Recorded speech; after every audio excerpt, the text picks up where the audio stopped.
Magandang araw sa inyo. Ngayong araw na ito ay ipapakita ko sa inyo kung paano mag-drain ng coolant, mag-flush ng radiator at maglagay ng coolant na bago sa inyong mga radiator. Tara, simulan natin. Matuto kung paano gumawa Alamin kung paano. dito sa Gawin Mo Ito. Ang una na dapat nyong gawin ay alamin ninyo kung nasa ang drain ng inyong radiator. Ang mga drain ng radiator ay laging nasa ilalim nito. Sa modelo ng sasakyan nito, ang radiator drain plug niya ay plastic. Meron kasing ibang mga radiator drain plug ay bakal niyang drain plug. Ang modelo ng sasakyan nito ay isang L300 Mitsubishi. Sa parte na ito ay pilit kong inaabot yung drain hose niya para madali makapag-drain ng fluid. At dahil nakaharang din ang chassis ng van ay nahirap kunin ang drain hose nito. Pati na rin yung plug hindi rin ma-access. Dito sa part na to ay pinilit ko talagang baluktutin yung hose para makapag-drain siya. Kasi ang design talaga ng pagda-drain ng radiator fluid ay dyan sa hose na yan dadaan. Ang radiator drain hose kasi ang magkocontrol ang daloy ng fluid sa drain. Sa parte na to ay nabuluktot maigi yung drain hose kasi nga nakaharang yung chassis. Sa pagkakataon na to ay sinusubukan ko ng luwagan yung drain plug. Kapag maliit ang kamay ng mekaniko ay madali niya ma-access tong drain plug na to. Medyo mahigpit ang drain plug kaya gumamit ako ng pliers. Pero gaya din ng sa kamay ay mahirap din i-access ang pliers dahil talagang dikit ang radiator sa chassis. Pati ang pliers ay hirap din pumihit kasi sa sobrang sukol ng pwesto. At dahil dyan, dito mo sa top i-access ang drain plug. Sa pagkakataon na to ay mas malayo na yung drain plug sa'yo pero mas accessible naman sa pwestong ito. Mula sa access sa taas ay trinay kong gumamit uli ng pliers. Ngunit sa pagkakataong ito ay bigo pa rin ang pliers dahil masikip ang pwesto. So sa pagkakataong ito ay trinay ko lang siyang abutin ng kamay. Sobrang nahirapan lang talaga ako abutin yung drain plug kasi sobrang sikip talaga ng access niya. Sa pagkakataong ito ay nailuwagan ko na yung drain plug pero hindi ko pa siya talaga totally diluwagan. Hinayaan ko lang muna siya nakakabit pa.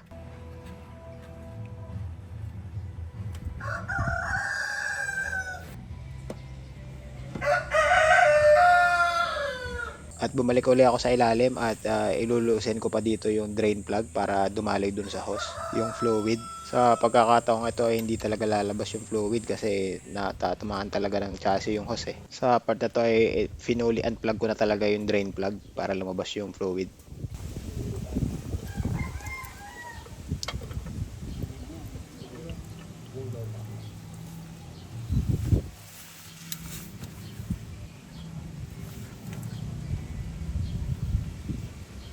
So kung makikita nyo ay clear ang fluid na lumalabas sa radiator. Isa tong senyales na maganda pa yung radiator mo, wala pang kalawang. Originally, dyan talaga sa hose na yan dapat dumadaloy ang dinedrain mong fluid pagka nagde-drain ka.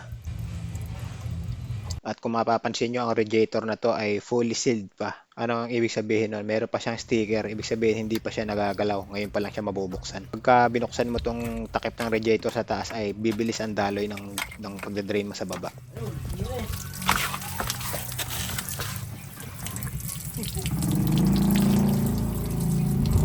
So, bakit ko ba drain tong radiator na to? Kung makikita nyo naman ay clear na clear naman yung lumalabas na fluid. Ang naging problema kasi dito ay nalagyan ng tubig yung reservoir niya. Dapat kasi ay coolant lang. Ang paglalagay kasi ng tubig sa radiator lamang ay nakakapagpaiksi ng buhay ng engine. Ang coolant kasi ay mas mataas ang boiling point kaysa tubig.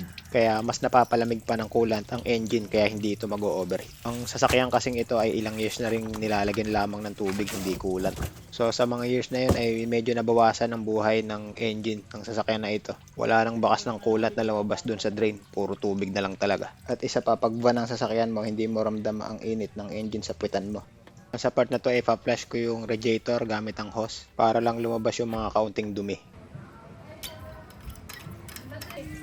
Ngayon, pagka sobrang dumi talaga ng radiator mo ay hindi enough tong hose lang. Kailangan mong paandarin ang sasakyan mo at tanggalin mo tong matabang hose na to habang dumadaloy ang tubig mo sa hose na nakapasok sa radiator. Gagawin mo lang ang proseso na yun kung sobrang dumi talaga na lumabas sa tubig sa radiator mo. Pero sa case ng sasakyan nito ay clear naman yung lumalabas sa tubig nung dinedrain ito. Yung ibang mga nagpa-flush ng radiator ay mismo distilled water ang ginagamit. Since wala namang kalawang na lumalabas sa radiator ay tap water na lang ginagamit ko. Pero marami talaga distilled water ang ginagamit pang flush. Pero nasa sa inyo na kung gagamit kayo ng distilled. Pagkatapos kong i-flush yung radiator ay kinuha ko na tong reservoir para linisin.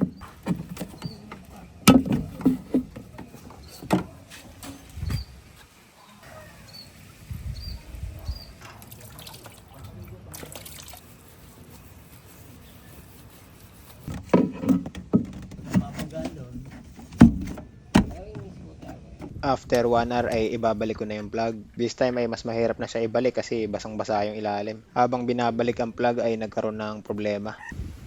Ito naging problema sa plug ng radiator na nakikabit ng tagilid kina inyong thread. So pipilitin ko siya ipasok ng straight para mabuhay yung thread niya. So isang paalala, pagka nakita nyo pumasok ng tagilid yung plug nyo ay huwag nyo nang pilitin itong ipasok kasi masisira yung plug. Lalo kung yung plug nyo ay katulad nito, plastic lang. Buti ay hindi ko siya natodo ng tagilid. Pinwesto ko ng straight ang plug bago ko pinihit paloob. Narito naman yung brand ng coolant na ilalagay namin, Abro engine coolant. Ready to use na to. Walang anti-freeze tong coolant na ito.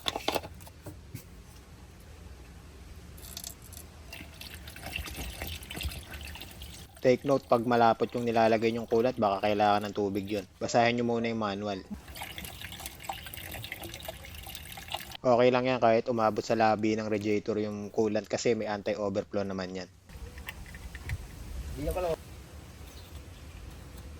Doon sa 1 galon ay may sobra pang coolant, pwede sa reservoir. So sakto lang ang 1 galon sa L300. Dadagdag na lang ako na isa pang litro ang coolant. So ang kailangan talaga ng L300 ay 1 galon at 1 litro. Dito ay nilinis ko lang excess na coolant. Hindi ko masyadong binasa kasi baka mabasa yung alternator.